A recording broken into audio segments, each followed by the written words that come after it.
جبل تروبيك كنز المغرب. بسم الله الرحمن الرحيم، صلى الله وسلم وبارك على سيدنا محمد سيد الأولين والآخرين، اللهم صل وسلم وبارك عليه يا رب العالمين. جبل تروبيك هو عبارة عن بركان ميت كان كينشط هذه ملايين السنين، كيبعد عن سواحل المغرب بحوالي 500 كيلومتر غرب المملكة وجنوب جزر الكناري. هذا الجبل هذا جبروه غني بالمعادن النفيسة مثل التريليوم والكوبالت اللي قليلة في العالم ومهمة للصناعات الحديثة.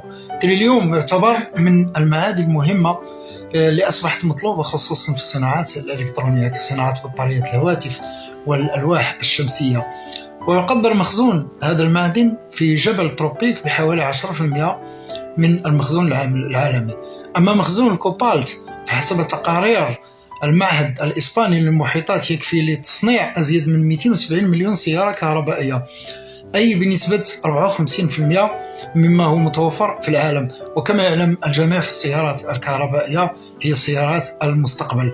بعد هذا الاكتشاف المغرب ناض وقرر يقوم بترسيم حدوده البحرية بعد ما يعرض طبعا الأمر على البرلمان باش يصادق عليه. إسبانيا بحكم تواجد هذا الجبل هذا قرب جزر الكناري قامت بجميع المحاولات، جميع المناورات، الضغوطات إلى آخره من أجل أن لا يعرض هذا الأمر على البرلمان المغربي ويصادق عليه. ولقطع الطريق على إسبانيا وفي خطوة استباقية ونقدر نقولوا خطوة يعني احترازية، قام البرلمان المغربي مع بداية سنة 2020 بالمصادقة على ترسيم الحدود المغربية البحرية وتوسيعها حسب القوانين الدولية المعمول بها لتصل هذه الحدود إلى 350 ميل، أي حوالي 560 كيلومتر.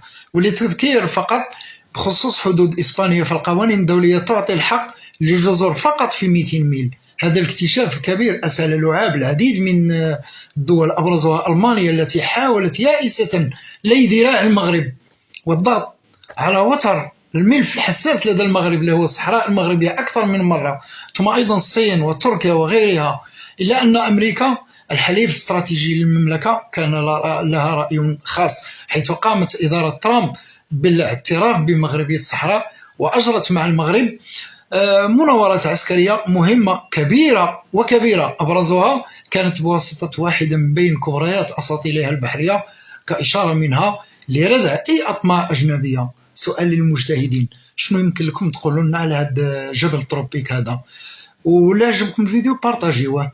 تحياتي لكم جميعا والسلام عليكم ورحمة الله وبركاته.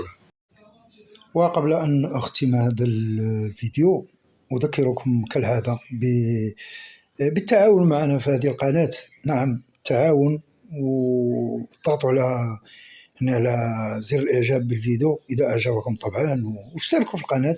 نعم، لمن لم يشترك بعد، وكتبوا لنا شي تعليق أو شي تعليق ولا كما كان، ولكم جزيل الشكر. تبارك الله عليكم أينما تتواجدون. السلام عليكم.